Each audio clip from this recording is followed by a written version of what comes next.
education is available, lot of Yes. knowledge exchange is there, more avenues are there, faster communication is there. So Correct. a lot of civil things settle. And also I remember in our childhood we used, there was a joke in smaller cities especially, that if somebody has done a law, you know where to find them.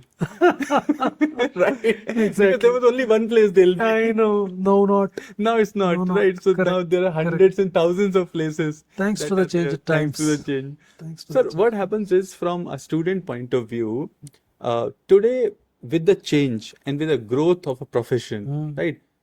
Education institutes have also grown, and they have grown multifold. Yeah. Right?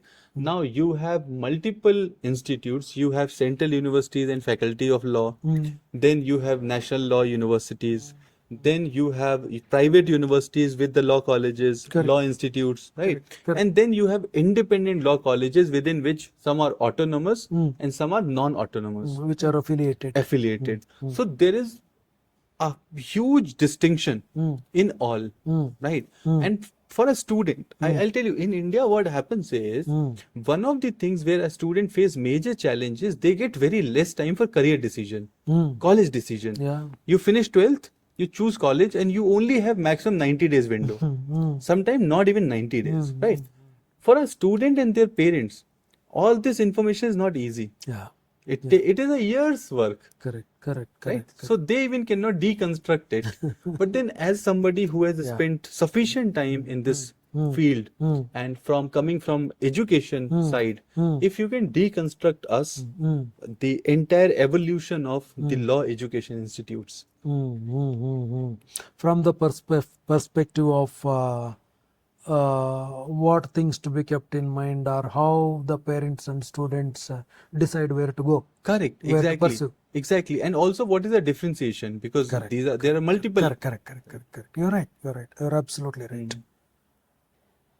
There are, of course, we know from where we started. If we talk in terms of evolution, we started from the concept of what is called affiliated law colleges. Right. Law colleges were all affiliated to state universities. There used to be about maximum 5 to 6 universities in the state. Correct. To each university, about 15 to 20 law schools used to be affiliated. Right. And people used to go take admission as a last resort. Hardly anyone was going with focus. And from then started, I think it's in 1984, First National Law School, on the lines of IITs, IIMs. Right. And thanks to the evolution of First National Law School in Bengaluru, under the leadership of Dr. I'm sorry,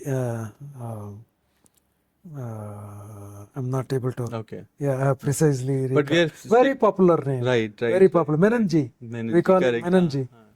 And we are sitting in the city where it all started. Yes. When Menanji started this very ambitious thing, and that's where the legal education has from there seen a paradigm shift. Some importance is paid to legal education. On the lines of this, today as many as 24 plus law schools have been functioning, almost one in each state. And then mushrooming of private universities and private law schools, some autonomous colleges, as you said. On the whole, unlike earlier days, very sincere efforts, carefully drawn out plan to meet the expectations of industry and thereby make the graduates ready for employment or profession is in place. Thus, all is not bad. There is a good situation. Yes, the situation is very good. Yes, but when it comes to the question of how one to decide, on the question that they get a very little time to decide, thanks to the change times again, unlike our days, children don't get into any law school that they see. Right. They don't get into any course that comes across. Even parents, both parents and students do their research for a long time. You are right, mostly they decide during those 90 days, but quite good number of them will start looking at it almost 2-3 years before. Right.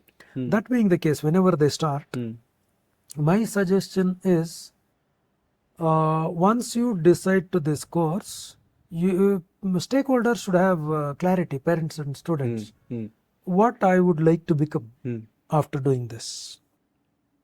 Say for instance, uh, I have a firm conviction that I will do law, mm, or my son or daughter will do law. mm. Having done law, I am going to be a practicing lawyer, Right. maybe a judge after some time. Mm, If there is this clarity, I don't say few law schools are not fit. mm, I would say the it is again Menanji who at the last years of his life started saying these are national law schools, these are community law schools. right. The affiliated colleges, the autonomous colleges, and the so-called second class Right. colleges. Mm. He called them the community law colleges. Okay. These studying in these community colleges, community law schools is an appreciable thing for those who want to become litigating lawyers. Why I say this is, I am not demeaning the job that the private universities and the national law schools do. Right. In national law schools and private universities, the candidates, good candidates, with focus on looking for corporate jobs and not of litigation practice would be coming in. As a result, the whole environment, maybe the curriculum and pedagogic method, the drive from the law school is towards making them ready for corporate jobs Right. than the litigation practice. Thus, those who want to practice law in courts must carefully visit the institution, study the institution. Even if some law school is doing good, they are going in what direction? The peer learning is going to happen in what direction? Right. The institution support is going to happen in what direction? This has to be verified. Similarly, the other way around. Somebody, since a lot of parents and lot of students, much before they take up their law graduation, when they come and sit to inquire before me, they have a clarity that they wouldn't become litigating lawyers. Right. They wouldn't become practicing advocate. Right. They are clear that they will take up employment for their own good reasons. They also should look at the institutions where their drive is going towards. Right. For them, of course, the national law schools, the private law schools would be generally fit. However, these are all general impressions I'm trying to give. It is ideal for people to get into the institution, understand the focus, and take things from there. Correct. Right. Exposure, practical exposure is one of the most important thing before taking any decision. Yes. Is right. And second, what happens is today we are also living in the era of very high education marketing. Okay. So every college has seats. They are also doing a lot of marketing, and in marketing, some things are direct and some things are indirect. Yes. Right. Yes. Like how rankings and placement work. Okay, so what happens is rankings and placement, because colleges know these are the trusted parameters. Yes. Right. Yes. So if I say that my rank is this, then a lot of people will say you would have done some good work. Correct. That's why you have a rank. Correct. Similarly, I say that my placement is this, which means you're teaching good. That's why your placement. Correct. Right. Correct. So how does the ranking and placement actually work in a law school, and how to actually judge the numbers? Judge the Numbers, because at the end, a lot of people are showing the ranks. Yeah, I get your point. You see, as you started, there is direct and indirect marketing. There's direct marketing. We accept it, not accept it. Though we are very slow in calling education a business, but we see the trappings of business. Right. Flavors of business. Yes, sir. That being the case, direct advertisement is excusable than these indirect promotion. Right. Thus, I mean to say, one should be more careful of indirect advertisement than the direct one. Right. Right. Because when it is advertised, you tend not to believe, put it to test. When it is indirect, you may not. Right. But I would suggest you be careful of that. Rankings are of two types. Statutory rankings, like the NIRF and such other bodies. Right. Bar Council, of course, doesn't rank. If any other apex body ranks, that should be looked at. In legal education, only NIRF rank. Only NIRF. NIRF rank and NAC grade. Right. NAC These is are the correct. statutory gradings. Whereas the other ones, one has to be careful about. That is media ranking. Right. I don't mean to say, because I am one of the popular institution which gets ranked for the last 15 years. Right. Yes. Almost by all leading media houses that go in ranking of educational institutions. Right. And they rank us where we are. Sometimes it doesn't match, most of the times it matches. But since every institution has a media to rank by and large, Correct. and the ranking of the ranking institutions. What is the rank of the ranking institution? Yes. Should also be looked at. Should also be looked at. I think that's some ranking institutions whose name you have not heard of. true. So thus ultimately every institution has a media to rank. Right. The parents and stakeholders have to be careful of that. Correct. Thus validation has to happen. It's okay if you don't go to validate the statutory rankings, but media rankings have to be further validated. You may take them as ready reckoners, that's it, not beyond. Correct. Right. And the second is the placement, because as we said that law profession is divided into two things. One is the practice, second is the corporate career. So how many students generally choose for corporate and how many students choose for placement in a general scenario? I understand. It's like this.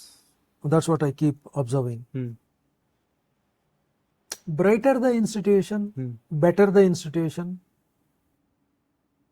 good the institution, whatever you call, more is the percentage of students getting into corporate practice. Okay. Like the National Law School, private law schools, good law school affiliated, etc. Okay. Yeah, popular, better, good, excellent, the law school, more students from there go to corporate. Oh, okay. Okay. Interesting, isn't it? Right. Yes, this is very interesting. It's a little average. It's not that focused. Students from there go to litigation practice. It's the tendency. I'm not trying to say National Law School graduates do not become advocates. Nor am I trying to say private law school graduates do not become advocates. Yes. But the trend is like this. Right. Top institution, more students would go to corporate. That is the tendency, for the simple reason that that's where the brain drain also happens. That's where the judiciary and the legal profession suffers from. Right. The average ones would settle down to practice. When I say average ones settle down to practice, I don't demean them. No. Rather, I also hold an opinion that it's doubtful if the rank holders, first benchers, and the brighter ones would do better job in legal profession and in judiciary, because it's altogether a different thing. One with holistic idea of the society can do a better job than the mere rank holder or top scorer. Right. That dimension is also there.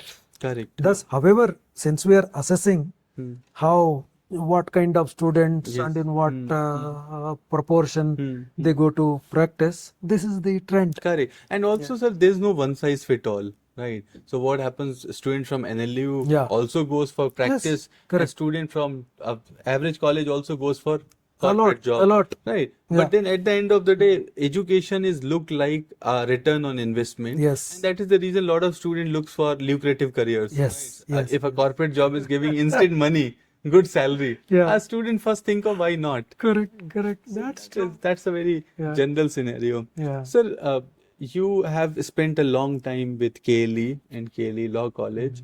So also tell us some history of KLE and KLE Law College.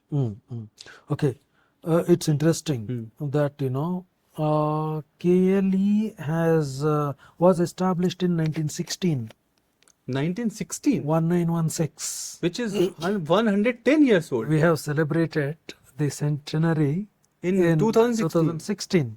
Oh, It is 110 years now, and it's one of the largest educational institutions, charitable institution in India. The origin is so interesting. right. It was before 1916, Huh. influenced by the Deccan institution at Pune, Okay.